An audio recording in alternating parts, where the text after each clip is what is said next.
Morning friends, I am ख्याति Patel from अश्वमेघ विद्यालय।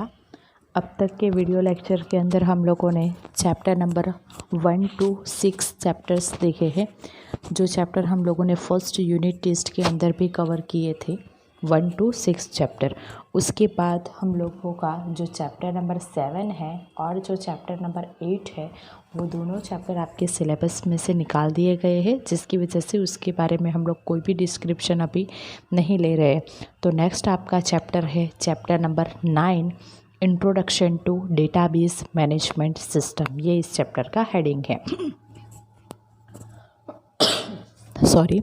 अब हम लोगों ने जो चैप्टर नंबर 1 to 5 जो देखे, वहाँ पे हम लोगों ने एक एनिमेशन सॉफ्टवेयर सिनफिक के बारे में बात की।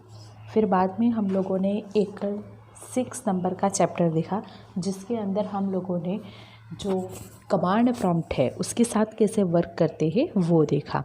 और अब हम लोग जो देखने वाले हैं वो है हमारा डेटाबेस। डेटाबेस कैसे मैनेज होता है, डेटाबेस कैसे क्रिएट होता है, डेटाबेस क्यों यूज़ होता है, उसके बारे में इंट्रोडक्शन देता हुआ ये आपका चैप्टर नंबर 9 है, introduction to database management system. अब यहाँ पे हम लोग कुछ जो भी ट्रांजैक्शन करते हैं वो अगर स्मॉल होता है या तो फिर बिग होता है, कुछ भी जो ट्रांजैक्शन हम लोग करते हैं उसे हमको रिकॉर्ड करके रखना पड़ता है, क्योंकि वो सारे ट्रांजैक्शन हम लोग खुद से ज़्यादा टाइम के लिए उसे हम लोग याद नहीं रख सकते। ठीक है, जैसे जैसे टाइम बीतता जाता है और जैसे जैसे वो ट्रांजैक्शन बढ़ते जाते हैं हम लोग उसको भूलते जाते हैं। इसकी वजह से हमको उसको रिकॉर्ड करके रखना पड़ता है। रिकॉर्ड करने के लिए हम लोग किसी भी टाइप के सिस्टम को यूज़ करते हैं। ठीक है, तो जैसे आप लोग कहीं पे भी जाते हो, ये सारे ट्रांजैक्शन के लिए, उसको समझने के लिए, उसका स्टोरेज करने के लिए आप लोगों ने देखा होगा, तो वहाँ पे कंप्यूटर्स का यूज़ करके, डेटाबेस सॉफ्टवेयर का यूज़ करके वो सारे ट्रांजैक्शन, वो सारे रिकॉर्ड्स वहाँ पे मेंटेन करते हैं। जैसे कि आप लोगों ने देखा होगा तो रिजर्वेशन सिस्टम है, या तो फिर ऑनलाइन बैंकिंग सिस्टम है, या तो फिर कुछ भी हो, स्टॉक एक्सचेंज है, स्टॉक ट्रेडिंग है, कुछ भी जो ट्रांजैक्शंस होते हैं वो सारे ट्रांजैक्शन आपके कंप्यूटर के अंदर स्टोर हुए रहते हैं। ठीक है, तो यहाँ पे ये डेटाबेस का इंट्रोडक्शन देने से पहले सबसे पहले आपको 2 टर्म को अच्छे से समझना है। फर्स्ट टर्म है आपका डेटा। ठीक है, आप लोग डेटा किसे बोलोगे, तो आप लोग ऐसा बोलते हो, data means we can say that it is a raw fact. वो एक फैक्ट ही है, लेकिन वो रॉ फैक्ट है, मतलब कच्चा डेटा है, जिसके ऊपर कुछ भी अभी प्रोसेसिंग नहीं किए हैं। वो सारी इन्फॉर्मेशन रॉ फैक्ट के नाम से, मतलब डेटा के नाम से जानी जाती है। ठीक है, अब यहाँ पे नेक्स्ट डेफिनेशन आती है डेटा के बाद इन्फॉर्मेशन। यहाँ पे बुक के अंदर फर्स्ट टॉपिक ही दिया गया है, डेटा एंड इन्फॉर्मेशन। तो आप लोग डेटा किसे बोलोगे और इन्फॉर्मेशन किसे बोलोगे, तो हम लोग ये दोनों टर्म को इंटरचेंजेबली कहीं पे भी यूज़ कर लेते थे। ठीक है, कभी कभी हम लोग डेटा भी बोल लेते हैं, लेकिन कभी कभी हम लोग इन्फॉर्मेशन भी बोल लेते हैं। लेकिन ये दोनों वर्ड के डिफरेंट मीनिंग हैं। ठीक है, तो डेटा का मतलब है रॉ फैक्ट, कच्चे डेटा। ओके, और जो इन्फॉर्मेशन है, we can say that information is a processed data. अगर रॉ फैक्ट के ऊपर आप लोग कुछ भी प्रोसेसिंग करते हो और जो डेटा आपको मिलता है वो डेटा इन्फॉर्मेशन कहलाता है। रॉ फैक्ट के ऊपर आप लोग कुछ भी प्रोसेसिंग करते हो, वो प्रोसेस्ड किया हुआ डेटा इन्फॉर्मेशन कहलाता है। ओके, तो आप लोगों को बुक के अंदर जो डेफिनेशन ये डेटा की दी गई है वो डेफिनेशन अच्छे से समझनी है।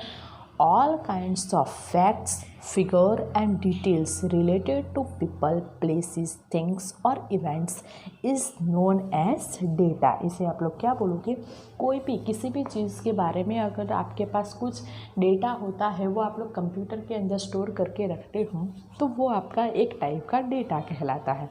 ओके, अब डेटा में be in any form, data आपके कोई भी फॉर्म में हो सकता है। It may be in written, it may be in oral, it may be in computerized or non computerized। वो रिटन में भी हो सकता है, ऑरल में भी हो सकता है, कंप्यूटराइज्ड भी हो सकता है, वो किसी भी फॉर्म में हो सकता है। But when the data is in its original form may not be much use, जब तक वो डेटा ऐसे ही पड़ा रहता है तब तक वो डेटा कुछ यूज़ का नहीं है, कुछ यूज़फुल नहीं होता है।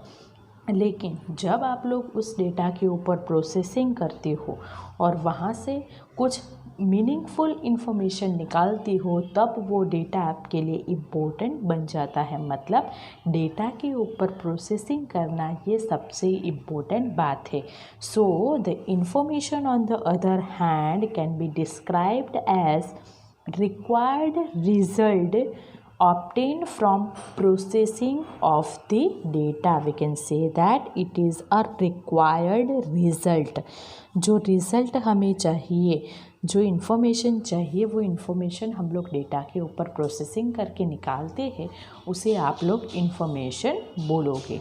Okay, so the information means we can say that it is a processed data. Okay, अब इसका एक सिंपल सा एग्जांपल बताती हूँ डेटा और इन्फॉर्मेशन का। तो सपोज़ समझ लो कि हमारे स्कूल के अंदर बहुत सारे स्टूडेंट्स हैं, वो सारे स्टूडेंट्स की डिटेल हम लोग कंप्यूटर के अंदर स्टोर करके रखते हैं, ठीक है।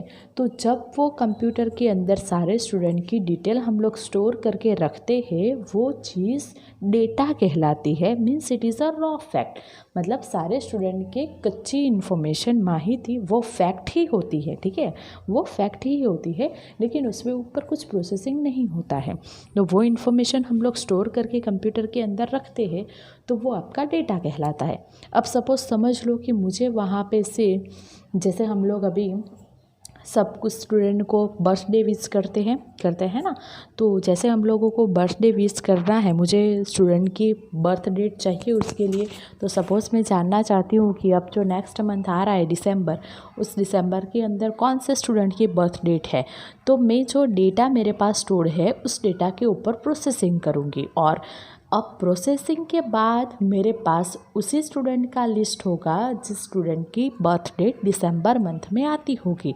तो वो चीज़ इन्फॉर्मेशन कहलाती है। मीन्स मैंने जो मेरे पास जो कच्चे डेटा थे, मेरे पास जो डेटा थी उसके ऊपर मैंने प्रोसेसिंग किया और मैंने कुछ इन्फॉर्मेशन निकाली, ठीक है। तो वो चीज़ की क्या क्या कहलाती है, प्रोसेस्ड डेटा कहलाती है, ठीक है। तो आपको ये डेटा और इन्फॉर्मेशन, ये दोनों वर्ड को एक साथ यूज़ नहीं करना है, दोनों का मतलब डिफरेंट होता है। ओके, अब हम लोग जो बात करने वाले हैं हमारे चैप्टर के अंदर, वो है आपका डेटा बेस। जो हमारे चैप्टर का हेडिंग है वो है हमारा डेटा बेस है, ठीक है। तो हम लोगों को ऐसी सारी इन्फॉर्मेशन को, कंप्यूटर को स्टोर करने के लिए डेटा का एक बेस चाहिए। डेटा हमारे पास होना चाहिए ना। जैसे हमारे पास स्टूडेंट है लेकिन स्टूडेंट का कोई डेटा ही नहीं है, उसका कुछ बेस ही मेरे पास नहीं है, तो मैं कैसे इन्फॉर्मेशन निकालूंगी, ठीक है। तो मेरे पास सबसे पहले क्या होना चाहिए, डेटाबेस होना चाहिए। So we can say that database is a collection of related data items. It is a collection of related data items stored in an organized manner. ठीक है, वो कुछ ऑर्गेनाइज्ड मैनर के अंदर स्टोर की जाती है, उसे आप लोग डेटा बेस बोलोगे, ठीक है। बाद में उस डेटाबेस के ऊपर आप लोग कोई सी भी टाइप का प्रोसेसिंग कर सकते हो। ओके, तो ऐसे डेटाबेस बनाने के लिए, ऐसा डेटाबेस जो आपका बनता है, वो डेटाबेस जो डिज़ाइन होता है, वो डिज़ाइन होने के लिए कुछ रूल्स होते हैं। जैसे हम लोगों ने पढ़ा स्क्रिप्टिंग के अंदर कि इसको ऐसे ही यूज़ करना है। सब प्रोग्रामिंग का उसका रूल्स होता है कि इस प्रोग्रामिंग को आपको ऐसे ही यूज़ करना है, ऐसा। तो उसका जो अंडरलेइंग स्ट्रक्चर है, उसका जो स्ट्रक्चर है, the underlying structure of database, ये डेटाबेस का जो स्ट्रक्चर है, उस स्ट्रक्चर को बोलते हैं is known as data model. Database का अंडरलेइंग स्ट्रक्चर डेटा मॉडल के नाम से जाना जाता है। उसे आप लोग क्या बोलोगे, डेटा मॉडल बोलोगे, डेटाबेस का अंडरलाइंग स्ट्रक्चर, ठीक है। So there are 3 types of data model. There are different three types of data model. Data model के three types है. First model is known as hierarchical data model. First one is known as hierarchical data model. Second one is known as network data model. And third one is known as relational data model. ये three different data model के example हैं, hierarchical, network and relational. अब हम लोग जो हमारे syllabus के अंदर जो डेटा मॉडल पढ़ने वाले हैं वो डेटा मॉडल है आपका रिलेशनल डेटा मॉडल. तो अभी आपको आपके एग्ज़ाम के अंदर क्वेश्चन आ सकता है कि हम लोगों ने हमारे सिलेबस के अंदर जो मॉडल पढ़ा डेटाबेस का वो कौन सा मॉडल है, तो वो आपका रिलेशनल डेटा मॉडल है. ठीक है, वो कौन सा मॉडल है, रिलेशनल डेटा मॉडल है. ठीक है, तो अब आपको ये डेटाबेस जो है वो तो आपको समझ में आ गया. अब ये डेटाबेस, ये जो चैप्टर का हेडिंग है डेटाबेस, ये आपको समझ में आ गया. अब आपको समझना है मैनेजमेंट. ठीक है, डेटाबेस मैनेजमेंट. तो डेटाबेस मैनेजमेंट किसे बोलते हैं, डेटाबेस मैनेजमेंट किसे बोलते हैं, तो all task related to database handling. Manage करना मतलब उसको हैंडल करना. तो all the task related to database handling is known as database management. और डेटाबेस मैनेजमेंट को हम लोग शॉर्ट फॉर्म के अंदर बोलेंगे DBM. DB मतलब डेटाबेस, M मतलब मैनेजमेंट. और ये मैनेज करने के लिए हम लोग किसी न किसी टाइप के सॉफ्टवेयर का यूज़ करते हैं, क्योंकि ये कंप्यूटर के अंदर हम लोग यूज़ करते हैं. तो वो मैनेज करने के लिए हम लोग किसी न किसी टाइप का सॉफ्टवेयर का यूज़ करते हैं. So we can say that system. Okay, database management system. तो ये DBMS जो है वो DBMS का फुल फॉर्म क्या हुआ, डेटाबेस मैनेजमेंट सिस्टम. तो अब हम लोग ये पूरा नहीं बोलेंगे, लेकिन उसे शॉर्ट फॉर्म में DBMS के नाम से पहचानेंगे, डेटाबेस मैनेजमेंट सिस्टम. अब आप लोगों को डेटाबेस अगर क्रिएट करना हो तो ऐसे बहुत सारे डेटाबेस मैनेजमेंट सिस्टम आपको मार्केट के अंदर अवेलेबल है. ठीक है, अगर आपको कोई डेटाबेस क्रिएट करने हो तो ऐसे डेटाबेस सॉफ्टवेयर बहुत सारे अवेलेबल है. उसके कुछ एग्जांपल्स मैं आपको बता रही हूँ. तो पहला एग्जांपल है आपका ओरेकल. ये भी आपका एक डेटाबेस मैनेजमेंट सॉफ्टवेयर है. नेक्स्ट है आपका इंग्रेस. नेक्स्ट है DB2. Next SQL server. Next MySQL. बाद में है MS Access, एक्सेल नहीं है एक्सेस, और बेस. ऐसे कुछ बहुत सारे डेटाबेस सॉफ्टवेयर के एग्जाम्पल है, डेटाबेस सॉफ्टवेयर के एग्जाम्पल है. ठीक है, और फिर से वापस से हम लोग जो यहाँ पे देखने वाले हैं ये सब एग्जाम्पल में से हम लोग जो डेटाबेस सॉफ्टवेयर का एग्जाम्पल देखने वाले हैं वो है आपका बेस सॉफ्टवेयर. हम लोग किस सॉफ्टवेयर के बारे में बात करने वाले हैं, बेस सॉफ्टवेयर के बारे में. और ये जो बेस है वो बेस आपका रिलेशनल डेटा मॉडल फॉलो करता है. इसीलिए आपका नेक्स्ट टॉपिक आपको दिया गया है इंट्रोडक्शन टू बेस. अब बेस जो है वो रिलेशनल मॉडल फॉलो करता है. That's why base is known as RDBMS software.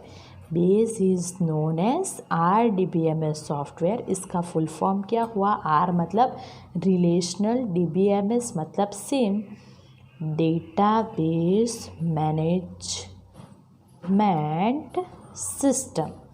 ठीक है, तो RDBMS का सॉफ्टवेयर हुआ relational database system.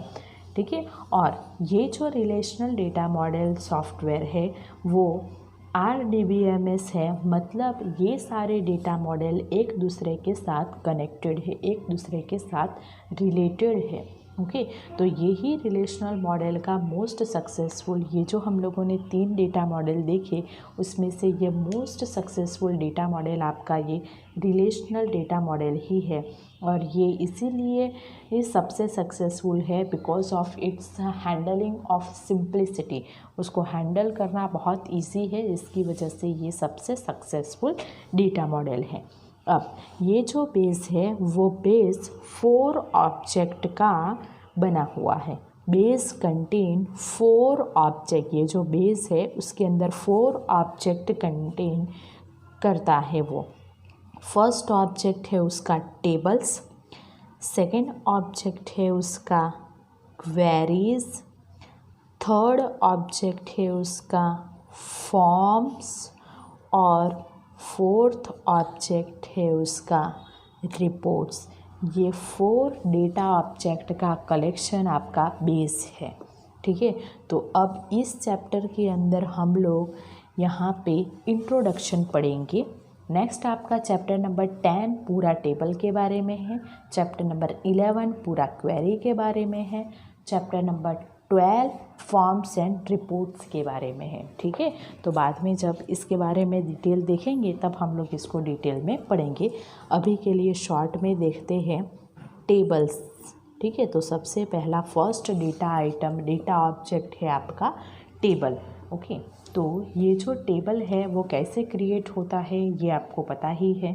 Okay, table is a basic unit for storing the data and table is organised in the form of rows and columns. Rows और column से आपका table बनता है। ठीक है, रोज और कॉलम से आपका क्या बनता है, टेबल बनता है।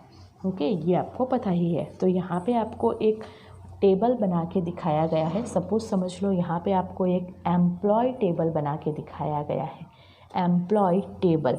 तो यहाँ पे ये एम्प्लॉय टेबल का first name, last name, address, city, birth date, joining date, contact number, designation, ये चीज़ दिखाई गई है।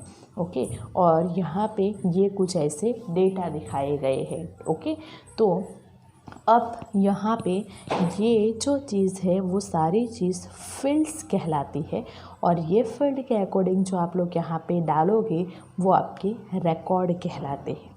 ठीक है, तो यहाँ पे आपको ये चीज़ समझनी है कि हमारे ध्यान में हम लोगों ने सबसे पहले क्या देखा, तो टेबल के अंदर हम लोगों ने बोला कि हम लोग एम्प्लॉय के बारे में बात करेंगे।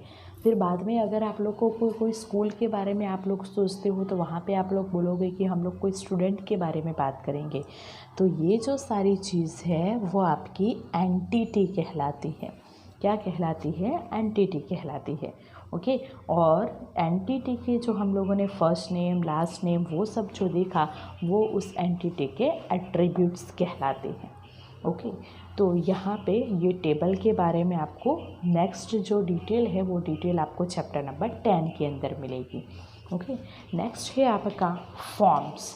ओके, अब ये जो फॉर्म्स है वो form is used in table for recording new data, we're modifying your existing data, and form is an object which allows the entering the data in the table. Form क्यों use होता है, table के अंदर data enter करने के लिए form use होता है।